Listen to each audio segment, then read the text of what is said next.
ভাইয়েরা বোনের সাথে খারাপ আচরণ করো না, সন্তান মায়ের সাথে খারাপ আচরণ করো না। আমাদের মায়েরা আমাদের asset, they are our priceless asset. কারণ এই মায়েদের পেটে এসেছে আল্লাহর ওলিরা, এই মায়েদের পেটে এসেছে খান জাহান আলী, এই মায়ের পেটে এসেছে শাহজালাল ইয়ামানি, এই মায়ের পেটে এসেছে আল্লাহর সব নবীরা। নাকি নবীরা আকাশ থেকে ধপ করে জমিনে নেমে আসছে? মায়ের পেটে আসছে। এই মায়ের পেটগুলো খনি। আমার সম্মানিতা মায়েরা বোনেরা, নিজেকে ইসলাম দিয়ে সাজান, নিজেকে ইসলাম দিয়ে সাজান, নিজেকে পবিত্র রাখুন, নিজের আব্রু ইমান ইজ্জতের হেফাজত করুন, কোরআন পড়ুন, সুন্নাহ পড়ুন। আপনি জানেন না আপনার গর্ভে কে আসছে, কোন ক্ষণজন্মা পুরুষকে আল্লাহ তাআলা আপনার গর্ভে পাঠাবে আপনি জানেন না। মায়েরা নিজেদেরকে পবিত্র রাখুন, ইসলাম চর্চা করুন, কোরআন চর্চা করুন, নৈতিকতা দিয়ে নিজেকে সাজান। যশোরের জেনজি, নিজেদেরকে প্রস্তুত রাখো আগামীর বাংলাদেশের জন্য। নৈতিকতা, মোরালিটি, ভ্যালিউজ দিয়ে নিজেকে সাজাও, ইসলাম দিয়ে নিজেকে সাজাও। কারণ আগামীর বাংলাদেশ ইসলামের বাংলাদেশ। বাংলাদেশের আসল পরিচয় ইসলাম। বাংলাদেশের আসল পরিচয় কি? সবাই বলে না। বাংলাদেশের আসল পরিচয় কি? এই ইসলাম নিয়ে আমরা সংসদ ভবন সাজাবো, রাজি আছি না নাই? শেকড় ভুলে যাওয়া যাবে না। আমরা ধাপে ধাপে শারিয়া আইনের দিকে যাব ইনশাআল্লাহ, কিন্তু জঙ্গিবাদ দিয়ে নয়, কট্টর পন্থা দিয়ে নয়।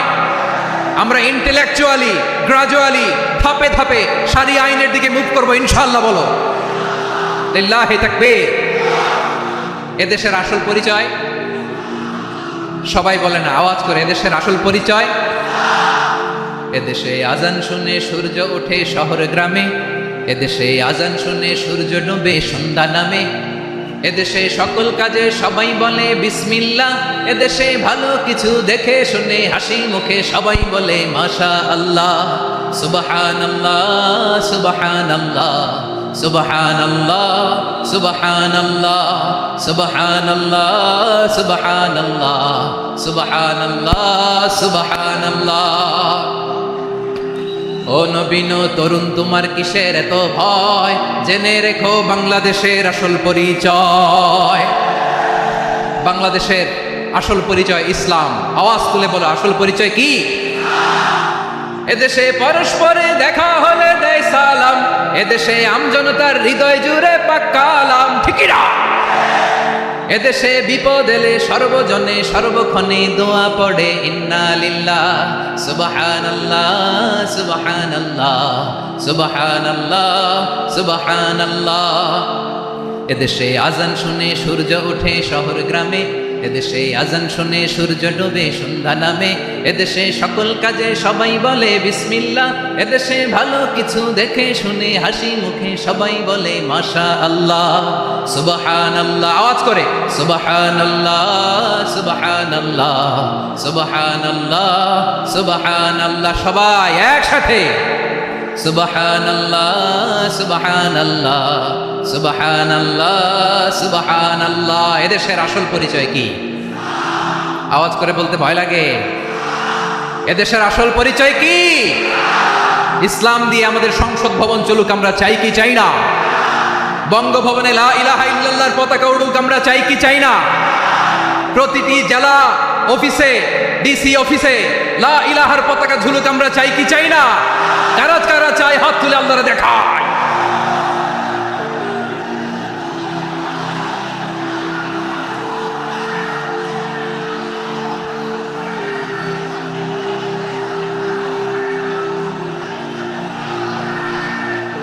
মাশাআল্লাহ মাশাআল্লাহ মাশাআল্লাহ মাশাআল্লাহ।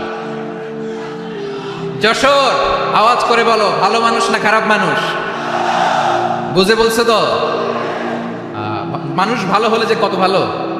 এই মানুষকে যত্ন নিলে, মানুষকে মানুষ বানালে যে সে কি হতে পারে শুনবা? হ্যাঁ, নাকি মোনাজাত দিয়ে দিব? শুনবা? তাহলে থামতে হবে। থামো, আমি যখন বলবো থামো থামো। তাকবীরের সময় দিলে তাকবীর। থামো থামো। মানুষকে যত্ন নিলে, এই এদিকে এদিকে, ড্রোন নামায় ফেলো, হয়েছে? ড্রোনের ফুটেজ হয়ে গেছে, এবার ড্রোন নামায় ফেলো, আমার দিকে তাকাও। মানুষকে তোমরা এদিক সেদিক তাকালে তো গুরুত্বপূর্ণ পয়েন্ট মিস হয়ে যাবে। এদিকে এদিকে, হ্যাঁ মাস ঠিক আছে। এদিকে। মানুষকে যত্ন নিলে মানুষের মধ্যে যারা কি পটেনশিয়াল রেখেছে, আমি জাপানের দুইটা উদাহরণ দিই। জাপানের এই এই এভাবে এভাবে হবে হয় বসো নয় পেছনে, কথা নাই, কথা তো বলাই যাবে না, হারাম কথা বলা আছে, একেবারে চুপ। আজকের জন্য হারাম করে দিছে আমি এই কিছু সময়ের জন্য, একেবারে নিষিদ্ধ। জাপানের দুইটা উদাহরণ দেই, খেয়াল করে একটু শুনেন, বুঝবেন। আল্লাহ, 2022 সালে জাপানের সাথে জার্মানির খেলা, ফিফা ওয়ার্ল্ড কাপ 2022। এক পক্ষে জাপান, আরেক পক্ষে কোন দেশ? কথা শোনে নাই। এক পক্ষে কোন দেশ, আরেক পক্ষে সবাই, এক পক্ষে আরেক পক্ষে।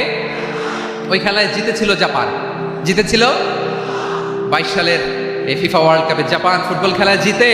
As a part of their celebration তারা খেলার পরে পুরো স্টেডিয়ামটারে ক্লিন করে, the fan base of Japan, lakh lakh মানুষ খেলা দেখতে যায়, তো এত ডাস্টবিনও তো নাই, তো যারা ডাস্টবিনে জায়গা পায় নাই তারা এই যে চকলেটের প্যাকেট, পানির বোতল, চিপসের প্যাকেট তারা এদিকে সেদিকে রেখে দিয়েছে।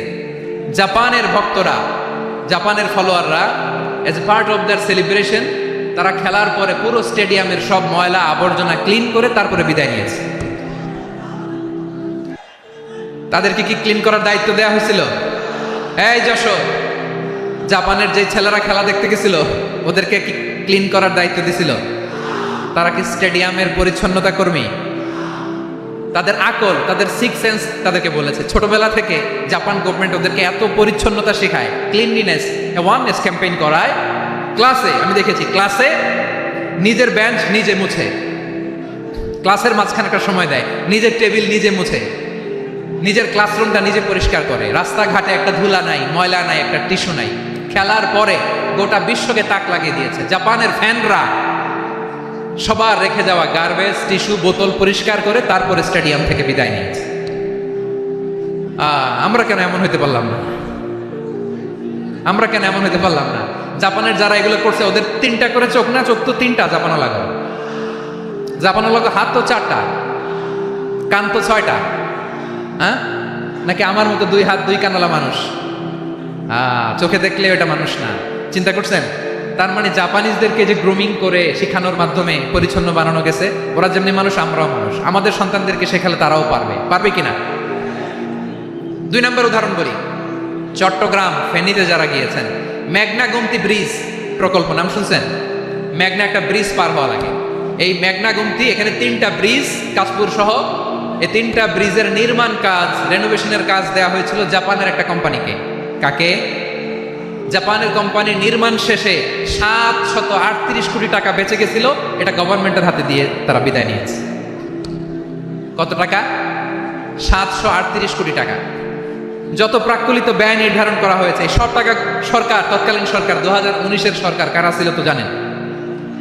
এই 2019-এর সরকার তাদেরকে দিয়েছে। তারা রিনোভেশন নির্মাণ শেষে 738 কোটি টাকা অতিরিক্ত বেঁচে গেছিল, এটা আবার গভর্নমেন্টের হাতে বুঝাই দিয়ে তারা বিদায় নিচ্ছে। আমরা কেন এমন হইতে পারলাম না? জাপানের ওরাও মানুষ, আমরাও মানুষ, তার মানে মানুষে মানুষে পার্থক্য আছে না নাই? আচ্ছা, জাপানের 2টা উদাহরণ দিলাম, এবার আমার দেশের 2টা উদাহরণ দিব না? বাংলাদেশের 2টা উদাহরণ দিই। 1 নম্বর উদাহরণ, গত সপ্তাহে আপনারা জানেন কক্সবাজার আমার একটা প্রোগ্রাম ছিল, তো হেলিকপ্টারে গিয়েছিলাম। ফেনী জেলা যখন পার হচ্ছি আমি দেখলাম 3টা উইন্ডমিল। উইন্ডমিল চিনেন তো? বিশাল পিলার, 3টা 4টা পাখা থাকে, বায়ু বিদ্যুৎ কেন্দ্র, বাংলাদেশের প্রথম বায়ু বিদ্যুৎ কেন্দ্র এটা, মুহুরী প্রজেক্ট বলে এটা, সম্ভবত মুহুরী প্রজেক্ট। তো সাগরের বাতাসের ঝাপটায় এটা ঘুরে এনার্জি হয়, ইলেকট্রিসিটি উৎপাদন হয়। তো আমি পাইলটকে বললাম, ভাই এগুলো থেকে কেমন ইলেকট্রিসিটি উৎপাদন হয়? কয় হুজুর একটুও হয় না, কিছুই হয় না। কিছুই হয় না মানে? বলে হুজুর বাংলাদেশে যত উইন্ডমিল আছে এটার পাখা একটাও ঘুরে না। আল্লাহ, বলেন কি? তাহলে যে কোটি কোটি টাকা ব্যয় করে যে উইন্ডমিল, কয় হুজুর ভিতরে ফিটফাট, উপরে ফিটফাট, ভিতরে সদরঘাট। তার মানে কোটি কোটি টাকা দিয়ে এই উইন্ডমিল বানায়, এখানে কিছু নাই। দুর্নীতির আড্ডাখানা, আখড়াখানা বাংলাদেশ, ঠিক কিনা বলেন? আয় রে, জাপানিজরাও মানুষ, আমরাও মানুষ।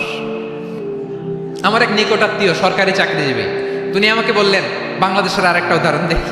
উনি আমাকে বললেন, যে প্রতি বছর আমাদের অফিসের ফার্নিচার চেঞ্জ করে। আমি বললাম প্রতি বছর ফার্নিচার চেঞ্জ করে কেন? বলে যে ফার্নিচার নতুন পারচেজ করলেই তো ওইখানে টাকা, নতুন কিনতে পারলেই টাকা, নতুন উন্নয়নের সবক শোনাতে পারলেই টাকা।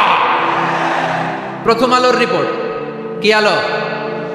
প্রথম আলোর রিপোর্ট, গত 15 বছরে উন্নয়নের নামে লুটপাট হয়েছে প্রায় 3.25 লাখ কোটি টাকা। কার রিপোর্ট? আমাদের বানানো কথা। প্রথম আলোর রিপোর্ট।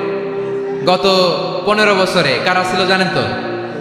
হ্যাঁ, শুধু ওনাদেরকেই দোষ দিয়ে লাভ নাই।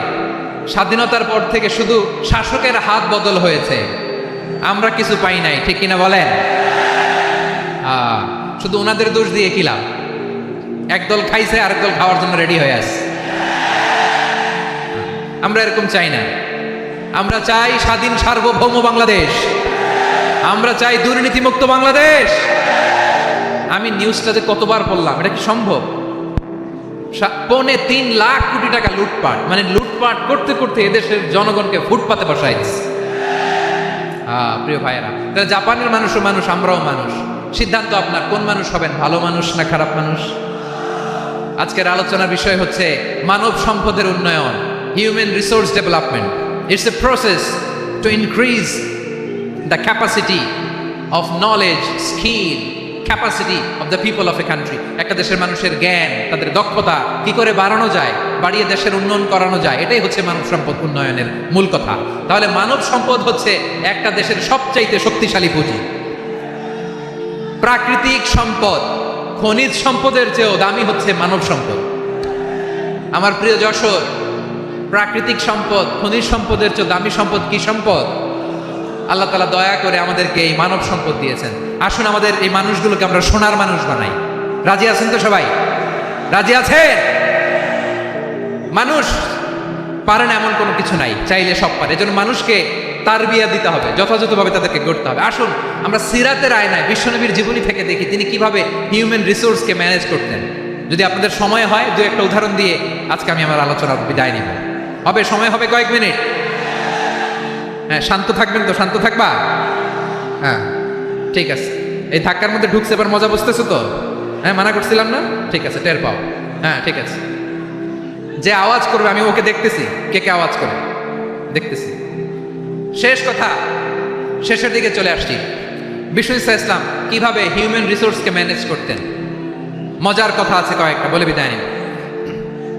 বিশ্বনবী কিভাবে এই মানব সম্পদকে ম্যানেজ করতেন? বিশ্বনবী he was a very good talent hunter, চৌকস ট্যালেন্ট হান্টার ছিল। কার মধ্যে কি ট্যালেন্ট আছে দেখলেই বুঝে ফেলতেন। সুবহানাল্লাহ পড়বেন না? কি নবী আমরা পেয়েছি! He was a very good talent hunter. আমার নবী তিনি চৌকস ট্যালেন্ট হান্টার ছিলেন। কার মধ্যে কি প্রতিভা বের করতেন, ওই প্রতিভাকে ইসলামের কল্যাণে কাজে লাগাতেন। সুবহানাল্লাহ বলেন।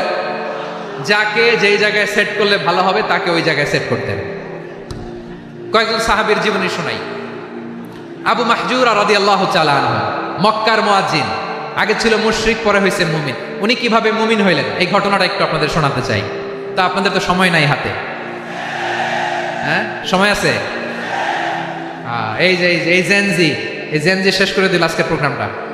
1 ঘন্টা ধাক্কা ধাক্কি করে কেমনি দাঁড়ায় আছে আমি বুঝলাম না।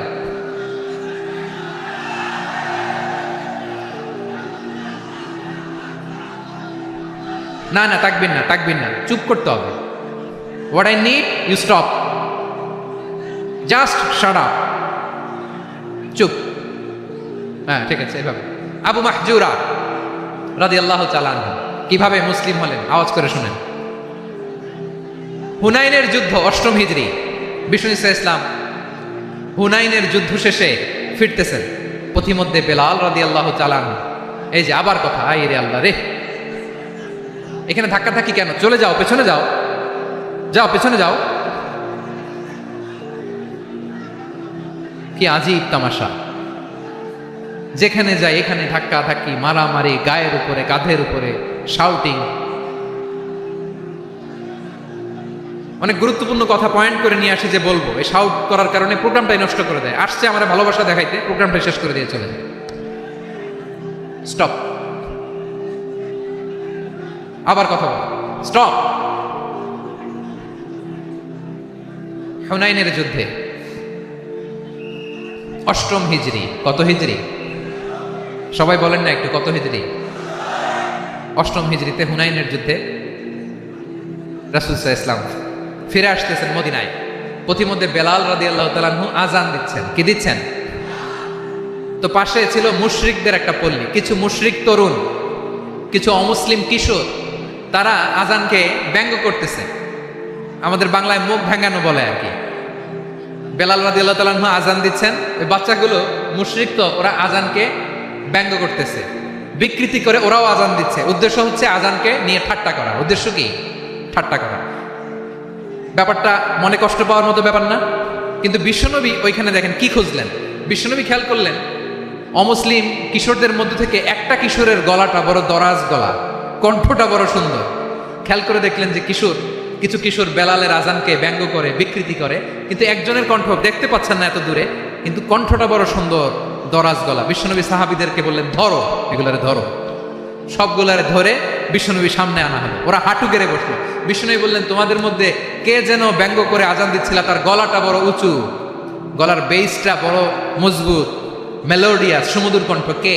আবু মাহজুরা বলে, আমার বন্ধুরা সবাই আমার দিকে আঙ্গুল দেখায়, আমি পড়ে গেছি বিপদে। রাসূল সাল্লাল্লাহু আলাইহি ওয়াসাল্লাম বাকি অমুসলিম তরুণদেরকে ছেড়ে দিলেন, বললেন তোমরা যাও। এবার আবু মাহজুরারে পাইছে। আবু মাহজুরার চুলের মধ্যে হাত দিলেন বিশ্বনবী, মাথায় হাত দিয়ে বললেন, এবার আজান দাও দেখি। আবু মাহজুরা বলে, আমি তো আজান দিতে জানি না, কারণ আমি তো বেলালেরটা শুইনা দিছি, আমার তো মুখস্থ নাই, আমি তো আজান দিতে জানি না। বিশ্বনবী বললেন, জানো না? তাহলে আসো, আমি তোমারে শিখাই দেই। সুবহানাল্লাহ পড়া। আবু মাহজুরা হাঁটু গেড়ে বসে, বিশ্বনবীর মোবারক হাত আবু মাহজুরার চুলের মধ্যে। বিশ্বনবী আজানের মুআল্লিম আবু মাহজুরাকে বলতেছে, ঠিক আছে তোমারে শিখাই দিচ্ছি, আমি যা যা বলবো আমার সাথে সাথে বলো, পারবা? আবু মাহজুরা বলে, পারবো। বিশ্বনবী আজান দিচ্ছেন, মাথায় হাত দিয়ে আল্লাহু আকবার,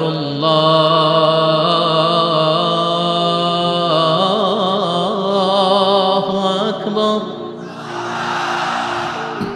আবু মাহজুরা এই বাক্যটা পড়লেন। বিশ্বনবী দ্বিতীয় বাক্য পড়তে আরম্ভ করলেন, আল্লাহু আকবার, আল্লাহু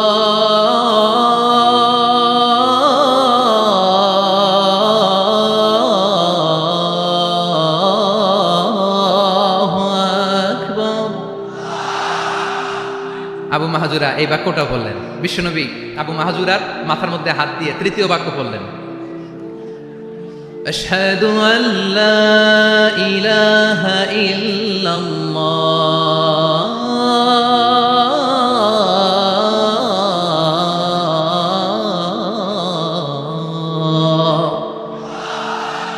আবু মাহজুরা তৃতীয় বাক্য পড়লেন। বিশ্বনবী একটা বাক্য পরে আবু মাহজুরা পড়ে, বিশ্বনবী পরে আবু মাহজুরা পড়ে। আবু মাহজুরা কিন্তু অমুসলিম, মুশরিক।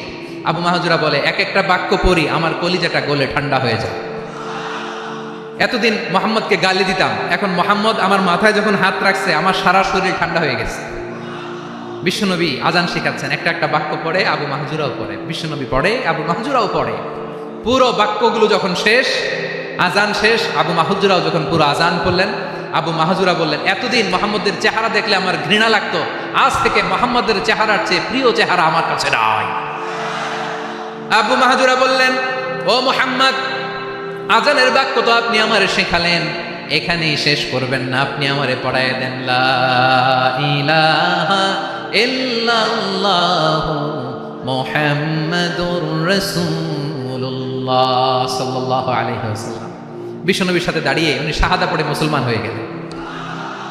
এবার আবু মাহজুরা বলে, ইয়া রাসূলুল্লাহ, ইয়া হাবিবাল্লাহ, আমি মুমিন হয়েছি, মুসলমান হয়েছি, আপনার কাছ থেকে আজান শিখার সৌভাগ্য আমি লাভ করেছি। নবী আমার কণ্ঠের বড় তারিফ করেছেন, আপনি আমার আজানকে আপনি পছন্দ করেছেন। একটা জিনিস আপনার কাছে চাই, আপনি আমাকে মক্কার মসজিদুল হারামের মুয়াজ্জিন হিসেবে অ্যাপয়েন্ট করে দে। বিষ্ণু ইসা ইসলাম বললেন, যাও আবু মাহজুরা, আমি তোমাকে পৃথিবীর শ্রেষ্ঠতম মসজিদ মক্কার মসজিদুল হারামের মুয়াজ্জিন হিসেবে অ্যাপয়েন্ট করে দিলাম। দেখছেন কিভাবে ট্যালেন্ট হান্টিং করতে হয়, কিভাবে হিউম্যান রিসোর্স মানব সম্পদকে ব্যবহার করতে হয়। আসছিল আজানকে ভেঙ্গাইতে, আসছিল কেন? আজানকে ব্যঙ্গ করার জন্য, বিকৃত করার জন্য। আজানকে বিকৃত করতে যে ইসলামের সবচেয়ে শ্রেষ্ঠ মসজিদের মুয়াজ্জিন হয়ে গেল। পড়েন সুবহানাল্লাহ।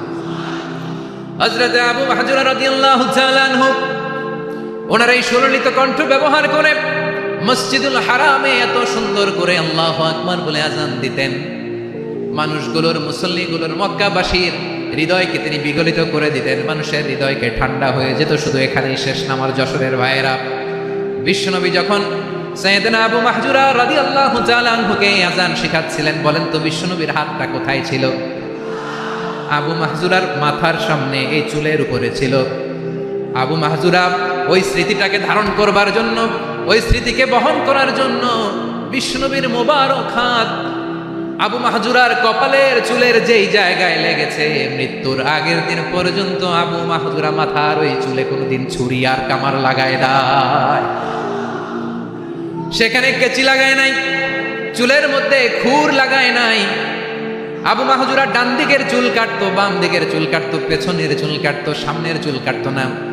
আবু মাহজুরা রাদিয়াল্লাহু তাআলা আনহুর সামনের চুলগুলো বড় হতে হতে যখন এত বড় হয়ে যায়, তিনি চুলগুলো পেঁচিয়ে মাথার মধ্যে রাখতেন, তারপরে তিনি পাগড়ি পরতেন। সবাই জিজ্ঞেস করতো, আবু মাহজুরা এটা আবার কেমন স্টাইল? দেখতে তোমার কি বিদঘুটে লাগে? কেমন অড লাগে? কেমন খারাপ দেখা যায়? মক্কায় এমন কোনো মানুষ তো দেখি নাই, ডানে চুল কাটে, বায়ে চুল কাটে, পেছনে চুল কাটে, সামনে কাটে না। ওরে আবু মাহজুরা, কেমন দেখা যায় তোমারে? তুমি সামনের চুল কাটো না কেন? আবু মাহজুরা বলে, আমি হাঁটু গেড়ে পেয়ারা নবীর সামনে বসেছিলাম, আমার এই মাথার চুলের মধ্যে মুবারক হাত লাগিয়ে বিশ্বনবী নিজে আমাকে আজানের প্রতিটা বাক্য শিক্ষা দিয়েছেন। বিশ্বনবীর মুবারক হাত, পবিত্র হাত আমার মাথার চুলের যেই জায়গায় লেগেছে, আমি চাই ওই চুলগুলা নিয়ে আমি আমার কবরের ভিতরে যাব। সাইয়েদনা আবু মাহজুরা রাদিয়াল্লাহু তাআলা আনহু ইন্তেকালের আগের পর্যন্ত মাথার সামনের চুলগুলা কাটে নাই। মাথার সামনের চুল তিনি কাটেন নাই। সুবহানাল্লাহি বিহামদি। কেমন ভালোবাসতেন বিশ্বনবী সাহাবীদেরকে, সাহাবারা কেমন ভালোবাসতেন বিশ্বনবীকে। সামনের চুলগুলো বড় হতে হতে এত বড় ছিল, পেঁচিয়ে রেখে পাগড়ি করতেন, কাটতেন না। নবীর হাত লেগেছিল। সুবহানাল্লাহ পড়ে। তাহলে what is the lesson? Moral of the story কি? মোরাল অফ দ্য স্টোরি হচ্ছে, আসছিল আজানকে ব্যঙ্গ করার জন্য, বিকৃত করার জন্য, হয়ে গেল মসজিদুল হারামের মুয়াজ্জিন। দেখেন বিশ্বনবী একটা খারাপ সিচুয়েশনের মধ্যে থেকে কি ভালো জিনিস বের করে আনলেন।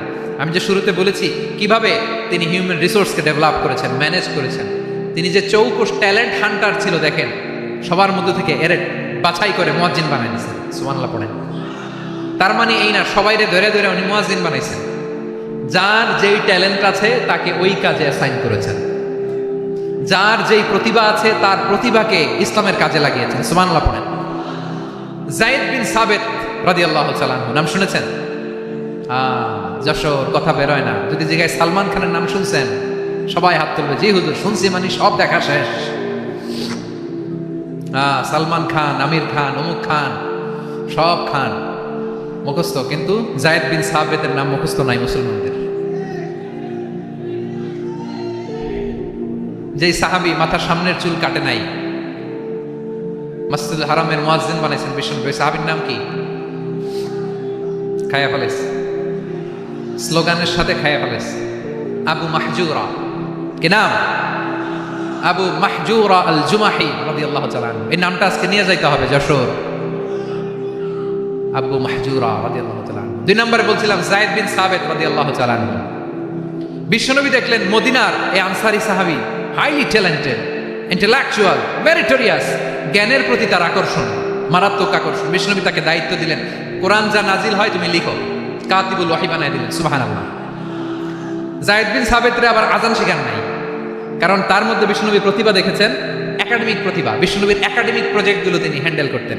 যায়েদ বিন সাবিত ছিল বিশ্বনবীর ব্যক্তিগত সচিব। কি ছিল? ব্যক্তিগত সচিব। বোঝেন নাই?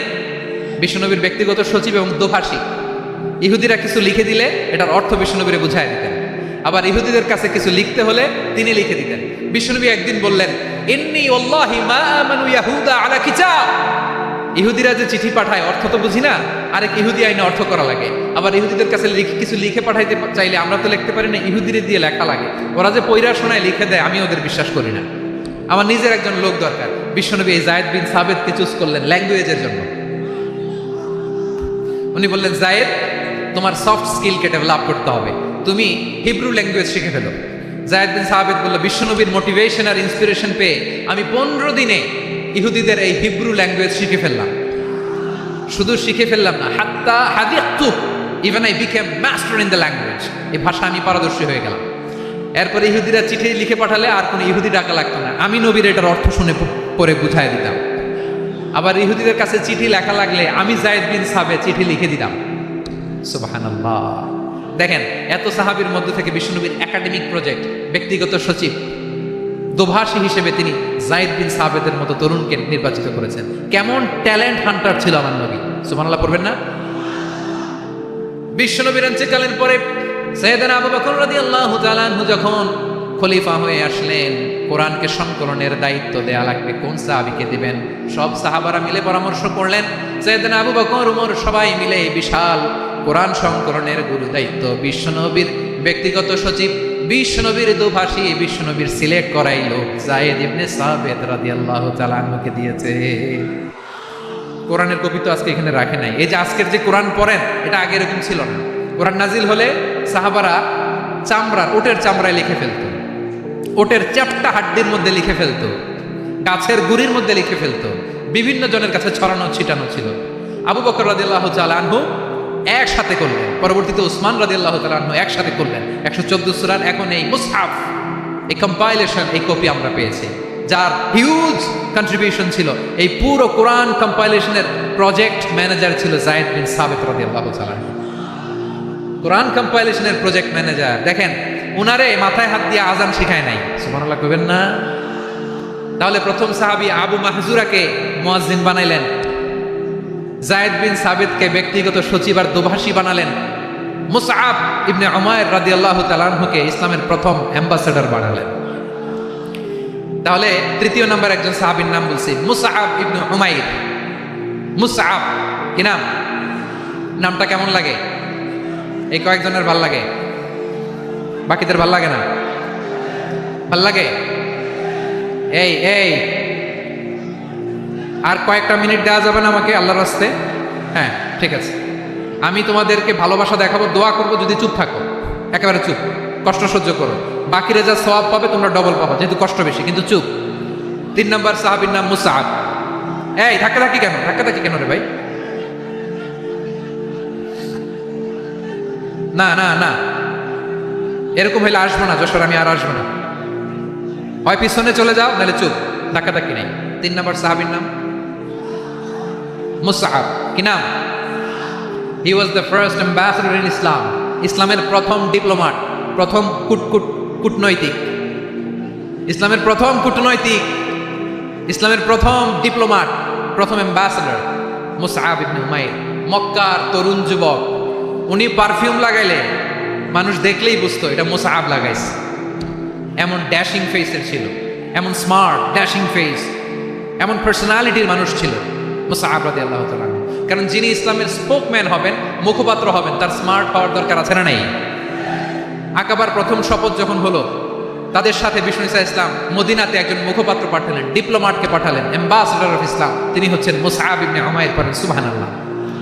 বিশ্বনবী দেখলেন সে অনেক স্মার্ট, তার ডেডিকেশন আছে, সিনসিয়ারিটি আছে, এবং মদিনায় যে আউস খাজরাজ গোত্রের নেতাদের সাথে ডিল করতে হবে, ইহুদিদের সাথে ডিল করতে হবে, ওখানে একজন পাক্কা জানু খেলোয়াড়ের দরকার আছে না নাই? মুসআব ইবনে উমাইর রাদিয়াল্লাহু তাআলা আনহু, ওনাকে বিষ্ণু ইসা ইসলাম চুজ করলেন। এবং বিষ্ণু ইসা ইসলামের এই চুজিংটা, এই সিলেকশনটা এত সুন্দর ছিল, তিনি মদিনাতে যে বিশ্বনবী আসার আগেই মদিনার জমিনকে তিনি উর্বর করে ফেলছেন। প্রতিটা ঘরে ঘরে কালিমার দাওয়াত তিনি পৌঁছায় দিচ্ছেন। জুমার বিধান নাজিল হয়েছে, কিন্তু মক্কায় পরিবেশ নাই জুমা পালনের। বিষ্ণু ইসা ইসলাম একজনকে দিয়ে খবর পাঠালেন, যাও মদিনায় মুসাবকে যেয়ে বলো, মুসাব তো আমার শিক্ষক, আমার স্পোকম্যান, মদিনাতে যেন তারা জুমা কায়েম করে। বিশ্বনবীর আগেই মুসাব মদিনার মুসলিমদেরকে নিয়ে মদিনায় প্রথম জুমা কায়েম করে ফেলছে। সুবহানাল্লাহ। ডিপ্লোমাটদের কেমন হইতে হয়, অ্যাম্বাসেডারের কেমন হইতে হয়, মুসআব রাদিয়াল্লাহু তাআলা আনহুর কাছ থেকে শিখে নাও। মুসআব নামটা কেমন লাগে? যশোর যাদের সন্তান হবে, ছেলে সন্তান, আমার রাস্তায় পাইলে সবাই জিজ্ঞেস করে, হুজুর একটা নাম দেন, আমার ছেলে হবে। যশোরবাসীর জন্য আমি একটা নাম দিয়ে দিলাম, নাম রাখতে হবে মুসআব। কি নাম? নামটা যাদের ভাল লাগে, ছেলে সন্তান অনাগত আসবে, মনে চাইলে নাম রেখে দিবেন মুসআব রাদিয়াল্লাহু তাআলা আনহুর নামে মুসআব। তাহলে মুসআব রাদিয়াল্লাহু তাআলা আনহুকে বিশ্বনবী ল্যাঙ্গুয়েজ শিখান নাই, সফট স্কিল শিখান নাই। যায়েদ রাদিয়াল্লাহু তিনি হিব্রু ল্যাঙ্গুয়েজ শিখেছেন, সুরিয়ানি শিখেছেন, কিন্তু মুসআবকে তিনি বানিয়েছেন the spokesman of Islam, the first diplomat, the ambassador of Islam. সুবহানাল্লাহ পড়বেন না? আব্দুল্লাহ ইবনে আব্বাস রাদিয়াল্লাহু তাআলা আনহু বিশ্বনবীর কাজিন, চাচাতো ভাই। আবার মাইমুনা রাদিয়াল্লাহু তাআলা আনহু, মাইমুনা নবীর স্ত্রী, তিনি ছিলেন আব্দুল্লাহর আপন খালা। তো নবীর বউ যদি ওনার খালা হয়, নবী তার কি বুঝে নাই, নবী তার কি খালু। তাহলে সম্পর্ক অনেক গভীর, কাজিন আবার খালু, ছোট্ট মানুষ, তাই রাতে মাঝে মাঝে ঘরে থাকতো। বিশ্বনবী দেখলেন আব্দুল্লাহ যেহেতু আমার ঘরে ঢুকতে পারে, আব্দুল্লাহরে এই উম্মতের বড় শিক্ষাবিদ বানাইতে হবে। কথা বোঝে নাই? আব্দুল্লাহকে কি বানাইতে হবে? শিক্ষাবিদ, এডুকেটর অফ দিস উম্মাহ, এই উম্মার শিক্ষাবিদ বানাইতে হবে। তাই আব্দুল্লাহ ইবনে আব্বাসকে বিশ্বনবী হাতে কলমে শিক্ষা দিয়েছেন। আহারে, আর এরপরে যে কি ভাষা আসবে তোমাদের জন্য আমার মুখ থেকে আমি নিজেও জানি না, আমি নিজেও জানি না। 1 ঘন্টা যাবত ধাক্কা ধাক্কি মারামারি। তো আসতে বলছে কে তোমাকে? পেছনে চলে যাও, জায়গা না পেলে পুরো প্রোগ্রামটাই নষ্ট করে দেবে। জি, আমার দিকে তাকান, আমি শেষ করে দিচ্ছি। হবে না, ইন্টেলেকচুয়াল আলোচনা এখানে হবে না, আমি বুঝতে পারছি, শেষ করে দিচ্ছি। আব্দুল্লাহ ইবনে আব্বাস রাদিয়াল্লাহু তাআলা আনহু, মনোযোগ দিয়ে কয়েকটা মিনিট শুনুন, আমি এখনই শেষ করে দিচ্ছি, এরপর আওয়াজ করবো। এই যে এগুলো কি আমি বুঝলাম না। আমি বললাম না সব করা যাবে, বসে যাও, শুয়ে যাও, চলে যাও, আওয়াজ করা যাবে না। অন্যকে বসো এটা বলার দরকার নেই, জাস্ট এদিকে তাকাও। আল্লাহ। আব্দুল্লাহ ইবনে আব্বাস রাদিয়াল্লাহু তাআলা আনহু, ওনাকে বিশ্বনবী হাতে কলমে শিক্ষা দিয়েছেন, যেহেতু উম্মতের শিক্ষাবিদ হবে, এডুকেটর হবে। তো বিশ্বনবী রাতে যখন তাহাজ্জুদ পড়তেন, ছোট্ট আব্দুল্লাহ ঘরে থাকতো, বুঝতে পেরেছেন? ছোট্ট মানুষ তো ঘরে থাকতো। তো বিশ্বনবী তাহাজ্জুদের জন্য একবার দাঁড়িয়েছেন, ছোট্ট আব্দুল্লাহ ওযু করে দাঁড়াইছে। আচ্ছা বলেন তো, ইমাম আর মুসল্লি মোট যদি 2 জন হয়, একজন ইমাম একজন মুসল্লি, তো মুসল্লি ইমামের কোন দিকে দাঁড়াবে? ডানে দাঁড়াবে। ছোট্ট আব্দুল্লাহ বুঝে নাই, বিশ্বনবী তাহাজ্জুদ শুরু করেছেন, উনি একটাটা করছেন আর দাঁড়াইছেন বায়ে। কোথায় দাঁড়িয়েছেন? আব্দুল্লাহ বলেন, যখন আমি বায়ে দাঁড়ালাম, আখাযা রাসূলুল্লাহ সাল্লাল্লাহু আলাইহি ওয়াসাল্লাম উযুনি আল ইউমনা ইয়াফতিলুহা, বিশ্বনবী নামাজরত অবস্থায় আমার কান ধরে টেনে আমার ডান দিকে এনে দাঁড় করায় দিলেন। পড়েন সুবহানাল্লাহ। দেখেন হাতে কলমে শিক্ষা। আর জীবনে ভুলাবে? কথা কয় না, আর ভুলাবে? আর ভুল হবে না। এভাবে বিশ্বনবীর অনেক সঙ্গ পেয়েছেন, সফর করেছেন, একই বাহনে বসেছেন, এক বাহনে বসে লম্বা নসিহত করেছেন, বলেছেন ইয়া গোলাম ইহফাদিল্লাহ ইয়াহফাজকা ইহফাদিল্লাহ তাজিদহু তুজাহাক ইযা সাআলতা ফাসআলিল্লাহ ওয়া ইযা ইসতাআনতা ফাসতাইন বিল্লাহ। আল্লাহর বিধান মানো, আল্লাহর বিধান রক্ষা করো, আল্লাহ তোমায় রক্ষা করবে। আব্দুল্লাহ, চাইতে হলে আল্লাহর কাছে চাও, সাহায্য চাইতে হলে আল্লাহর কাছে সাহায্য চাও। মনে রাখো, গোটা বিশ্বের সবাই যদি তোমার সাহায্য করতে চায়, ততটুকুই করতে পারবে যতটুকু আল্লাহ তোমার নসিবে রেখেছে। গোটা বিশ্ব যদি তোমার বিরুদ্ধে ষড়যন্ত্রে দাঁড়িয়ে যায়, ক্ষতি ততটুকু করতে পারবে যতটুকু তোমার জন্য বরাদ্দ আছে, এর বাইরে কিছু করতে পারবে না। আওয়াজ করে বলেন ঠিক কিনা? এভাবে হাতে কলমে শিখিয়েছেন, বিশ্বনবীর সঙ্গ পেয়েছেন। ওনাকে বিষ্ণু ইসলাম শিক্ষাবিদ, এডুকেটর অফ দিস উম্মাহ হিসেবে সিলেক্ট করেছেন, হাতে কলমে শিখিয়েছেন। বিশ্বনবী একবার প্রকৃতির ডাকে সাড়া দিয়ে এসেছেন। এখন কি করতে হবে? নামাজের জন্য ওযু করতে হবে। বিশ্বনবী এসেই দেখেন ওযুর বদনায় পানি ভরা, খুশি হয়ে গেলেন, বললেন কে রেখেছে পানি? একজন বলল আব্দুল্লাহ রেখেছে। বিশ্বনবী অত্যন্ত খুশি হলেন, খুশি হয়ে একটা দোয়া করলেন, বললেন আল্লাহুম্মা ফাক্কিহু ফিদ্দীন ওয়া আল্লিমহু তা'ওয়ীল। আল্লাহ, তুমি আব্দুল্লাহকে দ্বীনের বুঝ দিও আর কোরআনের তাফসীর শিক্ষা দিও।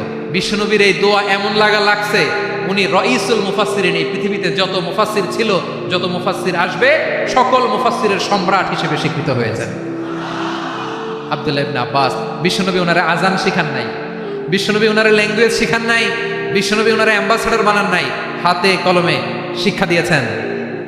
ছোট মানুষ, বিশ্বনবী ইন্তেকাল করলেন, আবু বকরের সময় গেল, ওমরে ফারুকের খেলাফত, তখনও তিনি তরুণ। ওমরে ফারুক রাদিয়াল্লাহু তাআলা আনহু ওনার ক্যাবিনেট মিনিস্ট্রির বৈঠকে এই আব্দুল্লাহ ইবনে আব্বাসকে পাশ দিয়ে বসায় রাখতেন। বয়স্ক সাহাবারা এটা পছন্দ করতো না, তারা বলতো ঘটনা কি, আব্দুল্লাহর মতো ছেলে নাতি আমাদের আছে, এরা কেন রাখে ওমরে ফারুক?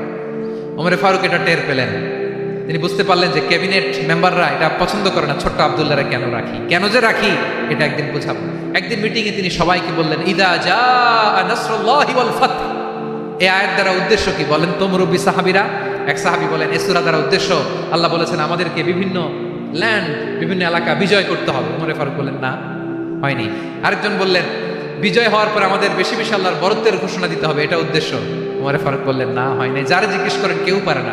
সব শেষে বিশ্বনবী ছোট্ট আব্দুল্লাহরে বলেন, আব্দুল্লাহ, ইদা জাআ নাসরুল্লাহি ওয়াল ফাত এর দ্বারা উদ্দেশ্য কি বলো তো? ছোট্ট আব্দুল্লাহ বলেন, হুয়া আজালু রাসূলিল্লাহ। এই আয়াত দ্বারা বিশ্বনবীর বিদায়কে উদ্দেশ্য নেওয়া হয়েছে। ওমর ফারুক বলেন, হাদা হুয়া, এটাই তো সঠিক উত্তর, এটাই সঠিক তাফসীর এই আয়াতের। কারণ ইদা জাআ নাসরুল্লাহি ওয়াল ফাত, যখন আল্লাহর সাহায্য আর বিজয় আসবে, ওয়ারাআইতান নাসা ইয়াদখুলুনা ফি দীনিল্লাহি আফওয়াজা, আপনি দেখবেন দলে দলে ঢলে ঢলে বানের পানির মতো মানুষ ইসলামের দিকে ঢুকতেছে, ইসলামের বিজয় হয়েছে। তো ইসলামের বিজয়ের মিশন নিয়ে নবী আসছে, বিজয়ী যখন হয়ে গেছে এখন তো নবীর বিদায় হবে। জোরে বলেন ঠিক কি না? কোন সাহাবী এই সূক্ষ্ম কথাটা ধরতে পারে নাই, ওই আব্দুল্লাহ ছাড়া। আব্দুল্লাহ যখন উত্তর দিছে সব সাহাবীদের টনক নড়েছে। এরপর থেকে কোনো ক্যাবিনেট মিটিংয়ে আর কোনো সাহাবারা কোনো প্রশ্ন করে নাই, আওয়াজ করে পড়েন সুবহানাল্লাহ। বিশ্বনবী আব্দুল্লাহ ইবনে আব্বাসকে এডুকেটর অফ দ্য উম্মাহ, উম্মার শিক্ষাবিদ হিসেবে গ্রহণ করেছেন। আওয়াজ করে পড়তে হবে আল্লাহু আকবার।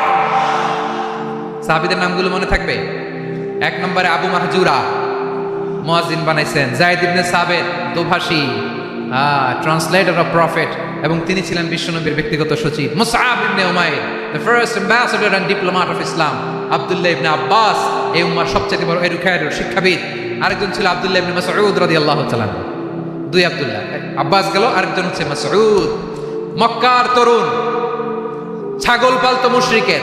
বিশ্বনবী আর আবু বকর রাদিয়াল্লাহু তাআলা আনহু একবার গেলেন, যে দেখে এই তরুণ দাঁড়ায় আছে। বিশ্বনবী বলেন, আমি খুব ক্ষুধার্ত, তোমার কাছে কি দুধ আছে ছাগলের? আব্দুল্লাহ ইবনে মাসউদ বলে, আছে। ওয়ালাকিন আনা মু'তামান, যে দুধ আছে এটা আমানতের, আমি দিতে পারবো না। বিশ্বনবী এইটা শুনে এটারে টার্গেট করে ফেলছে। আনা মু'তামান, দুধ আছে কিন্তু এটা আমার মালিকের, আমি তো দরদ দেখাই, আমার মালিকের দুধ, আপনি পথিক, আপনারা দিতে পারি না। বিশ্বনবী টার্গেট করে ফেলছেন, এরে আমার কাজে লাগাইতে হবে। বিশ্বনবী বলেন, আচ্ছা ঠিক আছে, দুধ দিও না, কিন্তু এমন ছাগি আছে কিনা যেই ছাগির সাথে কোনো ছাগলের মিলন হয় নাই, তার ওলানে দুধও আসে নাই, বাচ্চাও নাই, এরকম ছাগির থেকে যদি আমি দুধ খাই তাহলে তো সমস্যা নাই। বলতেছে, এরকম ছাগির থেকে দুধ খাইলে সমস্যা নাই, কারণ এরকম ছাগির ওলান থেকে দুধ আসবেও না। বলতেছে, ঠিক আছে, এরকম একটা ছাগি নিয়ে আসো। নিয়ে আসা হলো। বিশ্বনবী বিসমিল্লাহ বলে ওই ছাগির ওলানে হাত দিলেন। হাত দিতে দেরি, পুরো ওলানটা দুধে ভরে যেতে দেরি হয় না। বিশ্বনবী আর আবু বকর রাদিয়াল্লাহু তাআলা আনহু দহন করে পেট ভরে খেলেন। এই দৃশ্য আব্দুল্লাহ ইবনে মাসউদের হৃদয়ে দাগ কাটলো। এই মুজিজা দেখে তিনি বললেন, আশহাদু আল্লা ইলাহা ইল্লাল্লাহ ওয়া আশহাদু আন্না মুহাম্মাদুর রাসূলুল্লাহ। তিনি ষষ্ঠ মুসলিম ছিলেন, 6 নম্বর মুসলমান। ওনাকে টার্গেট করে বিশ্বনবী দেখলেন এমন ইন্টেলেকচুয়াল ব্রেন, উনি সূক্ষ্ম সূক্ষ্ম জিনিস বুঝে বেশি, ফিকহি জ্ঞান ওনার মধ্যে বেশি। বিশ্বনবী ওনাকে কোরআনের জ্ঞান শিক্ষা দিতে লাগলেন। উনি বিশ্বনবী সবার কাছে কোরআন শোনায়, কিন্তু বিশ্বনবী নিজে আব্দুল্লাহ ইবনে মাসউদের কাছ থেকে কোরআন শুনতো। বিশ্বনবী একবার বললেন, ইকরা আলাইয়া ইয়া মাসউদ। ইবনে মাসউদ, একবার শোনাও তো কোরআন দেখি। আব্দুল্লাহ ইবনে মাসউদ বলে, আকরাউ আলাইকা ওয়া আলাইকা উনজিল। নবী, আপনার উপর কোরআন নাজিল হয় আর আমি আপনার সামনে কোরআন পড়ব। বিশ্বনবী বললেন, ইন্নী উহিব্বু আন আসমাআহু মিন গায়রি। আমি নিজে পড়তে যেমনি ভালোবাসি, অন্যে পড়ুক আমি শুনবো, এটাও আমি ভালোবাসি। সূরা নিসা তিনি তেলাওয়াত করে শুনিয়েছেন। এমন সূক্ষ্ম সূক্ষ্ম বিষয় বিশ্বনবী উনাকে ধরিয়ে দিয়েছেন। উনি হয়ে গিয়েছেন আব্দুল্লাহ ইবনে আব্বাস, হয়েছেন রাইসুল মুফাসসিরিন, উনি হয়ে গিয়েছেন ফাকিহুল উম্মাহ। উনার চাইতে বড় ফকি এই পৃথিবী আর দেখবে না। চিল্লায় বলেন সুবহানাল্লাহ। উনি বলতেন, ওয়াল্লাহি ওয়াল্লাহি ইল্লাযী লা ইলাহা গায়রু মা উনজিলাত সূরাতুন ইল্লা ওয়া আনা আ'লামু আইনা উনজিলাত ওয়া ফীমা উনজিলাত। বিশ্বনবী এমন ভাবে কোরআনের দার্স আমাকে দিয়েছেন, কোরআনে যত সূরা নাজিল হয়েছে, যেখানে নাজিল হোক না কেন আমি জানি এটা কোথায় নাজিল হয়েছে এবং কোন প্রেক্ষাপটে নাজিল হয়েছে। এমন একটা সূরা নাই যে সূরার কোথায় নাজিল হয়েছে আমি মাসুদের জানা নাই, কোন প্রেক্ষাপটে নাজিল হয়েছে আমার জানা নাই। এরকম ঘটবে না। চিল্লায় বলেন আল্লাহু আকবার। এই আব্দুল্লাহ ইবনে মাসউদ রাদিয়াল্লাহু তাআলা ওমর ফারুকের সময় কুফার চিফ জাস্টিস ছিলেন। কুফা নগরীর চিফ জাস্টিস। চিফ জাস্টিস বোঝেন নাই? বিচারপতি। কি ছিলেন? সবাই বলে নাই, কি ছিলেন? বিচারপতি ছিলেন। এবং ওনার যে ফিকহি জ্ঞানের ধারা, এটাই আলকামা, ইব্রাহিম আন-নাখাই, হাম্মাদ ইবনে সুলাইমান হয়ে ইমাম আবু হানিফা পর্যন্ত পৌঁছেছে। এবং ওনার ফিকহি জ্ঞানের ধারাই হানাফি মাযহাবে অ্যাকসেপ্ট হয়েছে, আজও এগুলো হানাফি মাযহাবে চর্চিত হয়। হানাফি মাযহাবের সব ফিক আব্দুল্লাহ ইবনে মাসউদের ফিকহি জ্ঞানের ধারা থেকে নেওয়া হয়েছে। চিল্লায় পড়েন সুবহানাল্লাহ। তাহলে উনাকে বিশ্বনবী বানিয়েছেন জুরিস্ট, আইনবিদ, ফকিহ। উনারে আজান শিখান নাই। হিউম্যান রিসোর্স ডেভেলপমেন্ট কিভাবে করবেন, মানব সম্পদের উন্নয়ন কিভাবে করতে হয়, কিভাবে যার যেখানে প্রতিভা কাজে লাগাতে হয় উনি দেখিয়েছেন। সুবহানাল্লাহ পড়বেন না? খালিদ বিন ওয়ালিদ নাম শুনছেন? কে কে শোনেন নাই হাত তোলেন। কি ছিলেন? বীর যোদ্ধা ছিলেন খালিদ বিন ওয়ালিদ। কিন্তু তিনি ইসলাম ধর্ম গ্রহণ করেছেন অনেক দেরিতে, 8ম হিজরিতে। তার মানে 8ম হিজরির আগে উনি মুশরিকদের পক্ষে লড়াই করেছেন। ওনার হাতে কত মুসলিম সাহাবী যে নিহত হয়েছে হিসাব নাই। বিষ্ণুবী টার্গেট করে রাখছে, তুমি আমাদের মুসলিমদের এত ক্ষতি করলা, তুমি যখন মুসলমান হবা তোমারে দিয়ে আমি এমন কাম করামো যে এটা আর কেউ করতে পারবে না। সুবহানাল্লাহ নাই? যশোর ক্লান্ত হয়ে গেছে।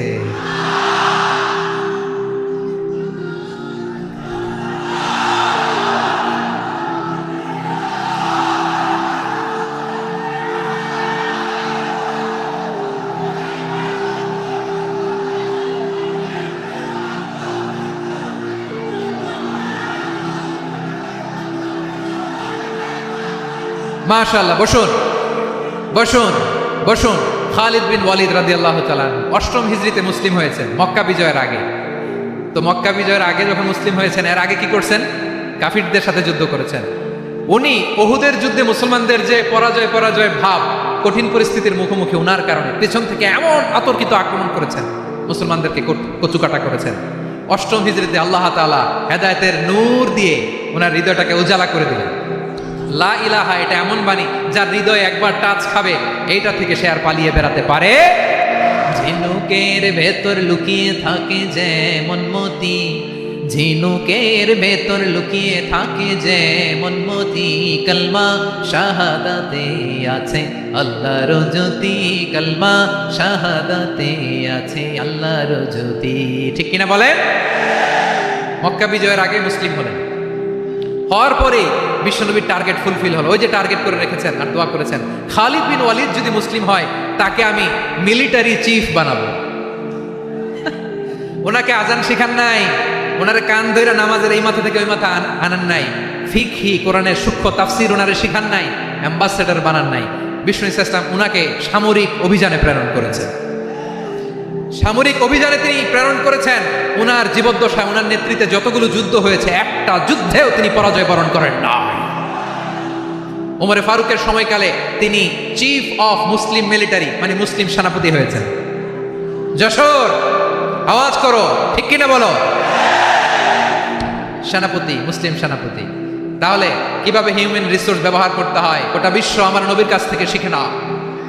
খালিদ বিন ওয়ালিদ, ওনাকে বিশ্বনবী একটা উপাধি দিয়েছেন। উপাধিটা হচ্ছে সাইফুল্লাহিল মাসলুল, আল্লাহর নাঙ্গা তরবারি, আল্লাহর খোলা তরবারি, দ্য ওপেন সোর্ড অফ আল্লাহ। খালিদ বিন ওয়ালিদ মুসলিম সেনাপতি। হাসান বিন সাবিত নাম শুনছেন? দেখি উনি কি ছিল বলেন? রাসূলের সভা কবি, কালচারাল হিজিমনিকে ডিফিট করার জন্য। উনি ভালো অস্ত্র চালানো জানতেন না, ওই কাজে উনি যেতেন না। ওনার ছিল কাব্য প্রতিভা। কাফিররা কবিতা দিয়ে নবীকে গালি দিত। বিশ্বনবী বলতেন, ইয়া হাসান আজিব আন রাসূলিল্লাহ, তুমি নবীর হয়ে কাফেরদের এই কথাগুলোর জবাব দাও। বিশ্বনবীর একটা মিম্বার ছিল, বিশ্বনবীর মিম্বারের পাশাপাশি মসজিদে নববীতে এই হাসান বিন সাবিতের জন্য বিশ্বনবী একটা স্পেশাল মিম্বার বানিয়ে দিয়েছেন। এখান থেকে তুমি জবাব দাও। এবং বিশ্বনবী বলেছেন, আল্লাহুম্মা আইয়িদহু বিরূহিল কুদুস, আল্লাহ হাসান আমার পক্ষে জবাব দেয়, তুমি জিব্রাইল মারফত তাকে সাহায্য পাঠাইয়া দিও। রাসূল সাল্লাল্লাহু আলাইহি ওয়াসাল্লামের সভা কবি, the poet of the prophet, নবীর কবি। উনি কবিতা দিয়ে, এমন উচ্চাঙ্গের ভাষায় কবিতা দিয়ে তিনি জবাব দিতেন, কাফিরদের গা শিহরে যেত, তাদের হৃদয়ে আগুন ধরে যেত। তাহলে এরকম কবিরও দরকার আছে না নাই? এখন যাকে আল্লাহ দিছে কাব্য প্রতিভা, এরা যদি আপনি যুদ্ধের ময়দানে পাঠান হবে? যারে দিছে সুরেলা গলা, এরা যদি অ্যাম্বাসেডর বানান হবে না। হাসান বিন সাবিত ছিলেন বিষ্ণু ইসলামের কবি। হুযায়ফা ইবনুল ইয়ামান বিশ্বনবীর গোয়েন্দা বিভাগের প্রধান। কিসের প্রধান? হুযায়ফা ইবনুল ইয়ামান, ওনার ছিল ডিটেকটিভ মাইন্ড, গোয়েন্দা বিভাগের প্রধান, এবং উনি হচ্ছেন সাহিবু সিররি রাসূলিল্লাহ, রাসূল সাল্লাল্লাহু আলাইহি ওয়াসাল্লামের গোপন তথ্যের ধারক বাহক। নবীর যেই কথা কেউ জানে না সব হুযায়ফার পেটের ভিতরে ছিল। সুবহানাল্লাহ পড়েন। মদিনার যত ইহুদিদের একটা লিস্ট ছিল, এই লিস্ট শুধু দুইজন জানতো, বিশ্বনবী আর হুযায়ফা। সুবহানাল্লাহ পড়বেন না? তাহলে ওনাকে কোন দায়িত্ব দিছে? কোন বিভাগ? যশোর, আওয়াজ করো, কোন বিভাগ? গোয়েন্দা বিভাগের হেড ছিল।